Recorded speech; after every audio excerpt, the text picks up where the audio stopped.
Docteur Daniel Guggenheim, bonjour Boker Tov. Bonjour. Merci d'être fidèle au poste ce matin encore pour votre chronique économique. Et bien entendu, vu la situation sécuritaire, on ne peut pas ne pas parler des répercussions économiques d'une telle situation. Et la question que l'on se pose d'une certaine manière, que tout le monde se pose, c'est quels peuvent être les impacts économiques d'une situation dans laquelle bien, plus d'1 million de citoyens de l'État d'Israël se sont retrouvés paralysés hier en raison des tirs de missiles en direction, on va dire, de ce que l'on peut appeler le Grand Sud, c'est-à-dire pas seulement le pourtour de la bande de Gaza, pas seulement le Negev, mais également Ashdod, Ashkelon, et même Holon et Bat-Yam et Rishon.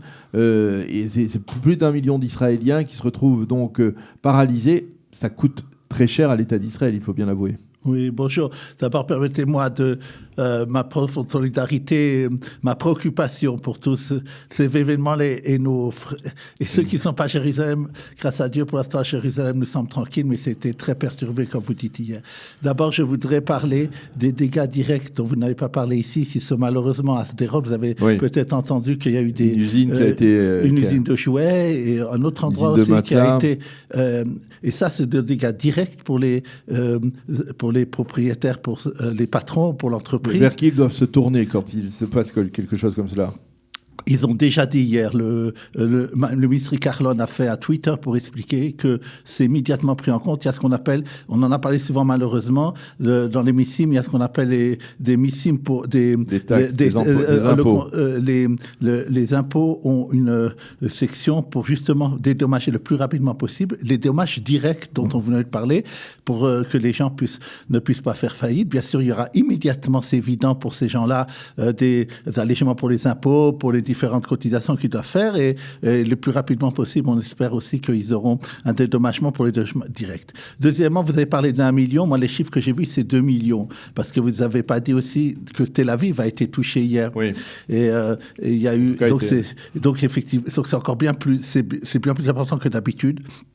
Et ça pose un problème aussi, d'abord, les premières personnes qui se demandent la question, qu'est-ce qu'on fait pour aller au travail ? Vous avez peut-être entendu qu'au début, ils ont dit de ne pas aller au travail, sauf les endroits qui étaient extrêmement obligatoires. On peut penser les hôpitaux, les choses comme ça. Beaucoup d'administrations comme la justice, tout ça, ont travaillé de façon très, très restreinte, uniquement pour les choses extrêmement rapides. Maintenant, qu'est-ce qui se passe si quelqu'un ne peut pas venir ? Alors, premièrement, je veux calmer. C'est une personne qui ne peut pas venir, même parce qu'elle doit garder son enfant où il n'y a pas eu l'éducation, vous savez. Dans ce cas-là, il est interdit à son employeur de le licencier pour ça. Normalement, pas le licencier, mais est-ce qu'il doit lui retirer une journée de congé ? Oui. Déjà, c'est une première chose, parce que si quelqu'un est absent pour rien du tout, c'est un problème. Hier, encore une dernière chose là-dessus, ce qui concerne toute l'administration, on appelle en Israël le Nessiv Shorut Hamdina, a fait une déclaration disant que toute personne qui ne pourrait pas venir, pour une raison ou une autre, ne serait absolument pas, dans tout ce qui est l'administration publique, embêtée pour ça. Ça, c'est très important. Maintenant, la question que vous avez posée, le dédommagement pour les salariés, est-ce qu'ils seront dédommagés ou pas ? Hier après-midi, vous avez peut-être entendu, Bennett a fait quelque chose il l'a fait à mon avis point de vue économique. Il a dit que tous les endroits de 80 km au nord de la région de Gaza, ça compris même Tel Aviv, c'est ce qu'appelle Matzav Cherou Meyuchad en français, état d'urgence immédiate. Ça a surtout un impact économique qui fait que les gens seront d'abord plus vite remboursés, mais surtout pour permettre plus tard, c'est pas encore sûr, les avocats ne savent pas encore, il y a eu dans la presse des juristes qui ont parlé là-dessus, pour savoir le dédommagement des salariés à cause de ça, surtout ceux qui ne peuvent pas travailler parce que leur endroit n'a pas ce qu'on appelle un mechav moukan, ne peut pas. Ces gens-là, apparemment, seront plus facilement remboursés par la décision qu'a pris Bennett. Il a dit pour 48 heures, je prends cette décision. Maintenant, la seule chose que quand même les juristes ont dit, si vous pouvez aller au travail, ne vous amusez quand même pas, ne pas le faire s'il n'y a aucune raison. Parce que, en disant, peut-être je serai remboursé, pourquoi pas prendre du jour de vacances? Non. À mon avis, ça sera quand même, c'est plus facile que peut-être les autres fois, mais il faut pas, les juristes disent, faites attention, le fait que si vous avez un problème. Alors, pour parler, on va dire au niveau, je ne sais pas si on peut estimer le manque à gagner, le coût de toute une opération. Je ne parle pas même pour la défense nationale, parce que ce genre d'opération militaire, le déploiement des batteries de missiles d'hommes de fer, les tirs de ces missiles en direction des missiles palestiniens, tout cela coûte de l'argent, mais au-delà de ce que ça coûte à la défense nationale, qu'est-ce que cela coûte, on va dire, au marché israélien, au marché économique? La paralysie totale on parle donc, on va dire, de 2 millions d'habitants israéliens. Comment on le chiffre? Oui, c'est très intéressant. Paradoxalement, ils ont fait les chiffres, les comparaisons par rapport à la guerre qui s'appelait Tsuketan, comme on dit en français. Bordure protectrice. Non, Tsuketan, c'est ça. Protectrice. C'est pas Moudanan, Tsuketan, je sais pas. Ils ont dit 0,3% du produit intérieur brut. Seulement ça a duré très longtemps. Il y avait beaucoup de dépenses militaires, beaucoup de gens qui étaient longtemps pas au travail, et ça fait 0,3%. Pourquoi? Parce qu'ils ont déjà parlé de ça ce matin. Vous savez que quand il y a une période de guerre où les gens après ont envie de se faire du bien, et ils consomment plus qu'ils ont commencé pour un peu, on a besoin, se défouler. On va se défouler. C'est normal. C'est humain. Vous pensez, les gens ont envie plus d'aller au café, puis on va pas s'acheter quelque chose qu'on ne se serait pas acheté avant. C'est psychologique. Et ils ont dit qu'ils attendent après qui va arriver. Il y a une répercussion favorable. Oui, c'est pour ça que les choses sont extrêmement complexes. C'est pas, bien sûr, ce que vous avez dit est vrai. Hier, il y a à peu près 2 millions de personnes qui ont été touchées, qui n'ont pas pu travailler comme d'habitude. Il y a le tourisme aussi. Il y avait hier, il y a marqué les touristes ne savaient pas où est-ce qu'ils devaient aller, est-ce que les cafés devaient être ouverts ou pas, des choses comme ça. C'est sûr, il y a un impact. Maintenant, si c'est quelque chose de très très restreint, et je pense que limité dans le temps. Maintenant, ce qu'ils ont dit, c'est de façon globale, ils ont dit l'État n'aura pas de quoi payer et pour les prochaines élections s'il n'y a pas de gouvernement. Alors, c'est-à-dire qu'il faut choisir. Alors, mais de toute façon, je pense que c'est aussi un catalyseur économique pour ça. Mais votre question, elle n'a pas une réponse simple et une réponse complexe. Alors, on va parler d'autres sujets aussi qui sont importants aussi. Vous avez parlé d'un arrêt de justice qui a une conséquence importante et qui concerne une annulation rétroactive d'une hypothèque au cadastre. Qu'est-ce que ça veut dire? Oui, je vous explique. Quand vous achetez un appartement, vous savez, vous prenez un peu d'argent, immédiatement on a ce qu'on appelle en hébreu et harat hazara sur le tabou, en français le cadastre. Mais qu'est-ce qui s'est passé ici?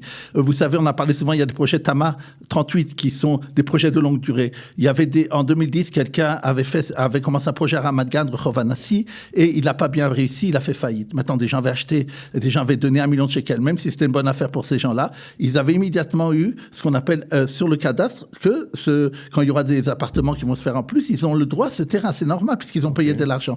Seulement, ce qui s'est passé, comme il a fait faillite, et qu'apparemment, ils ont payé un prix qui n'était pas tellement important, personne ne voulait reprendre le projet. Et alors, le juge a décidé, mais c'est incroyable, puisque personne ne veut reprendre, les gens qui ont donné de l'argent à l'époque, enlever leur hypothèque qu'ils avaient de l'argent. C'est-à-dire c'est des gens qui maintenant ont donné de l'argent à l'époque en 2010, se retrouvent sans aucune garantie point de vue judiciaire. C'est-à-dire ils avaient pris une hypothèque, un prêt hypothécaire. Non, oui, je ne sais pas si c'est un prêt hypothécaire. Ils avaient donné de l'argent pour acheter un projet qui est sur plan. Et ils avaient donné une somme, et grâce à la somme qu'ils avaient donnée, ils avaient droit à une hypothèque sur ce qui va arriver. Le juge a décidé rétroactivement d'enlever cette hypothèque. Ce qui est très très grave, parce que ça veut dire que maintenant, il faut réfléchir à ce genre de décision de justice. Le ministère de la Justice hier c'est un précédent. Et alors les gens vont avoir peur maintenant de donner de l'argent, puisqu'ils vont se dire, et si par exemple ça ne se termine pas, ou etc., où je serai. Et à tel point que le ministère de la Justice a dit, il faudra peut-être changer maintenant, à cause de cette décision de justice qu'on appelle Chok HaMecher, la loi qui en Israël fait vendre les choses. Maintenant, il y aura sûrement à la justice suprême un recours, ça peut durer longtemps, mais c'est un problème que ça a mis en émoi les juristes et tous ceux qui s'occupent d'appartements. Alors, vous vouliez nous parler également d'une erreur d'appréciation de la bureaucratie médicale en Israël qui a fait perdre beaucoup d'argent à une victime de la circulation. Oui, j'essaie toujours de trouver dans la presse quelque chose qui peut servir à nos auditeurs et qui sont la vie quotidienne. Il y a, vous savez, malheureusement, il y a énormément de problèmes de circulation et des gens qui sont victimes et des gens qui restent avec des séquelles très importantes. Maintenant, qu'est-ce qui s'est passé? Quelqu'un, il y a quelques années de ça, avait eu un accident de voiture qui lui a fait qu'il a eu perdu de sa possibilité de travailler, sa possibilité même de mobilité, des choses très très importante.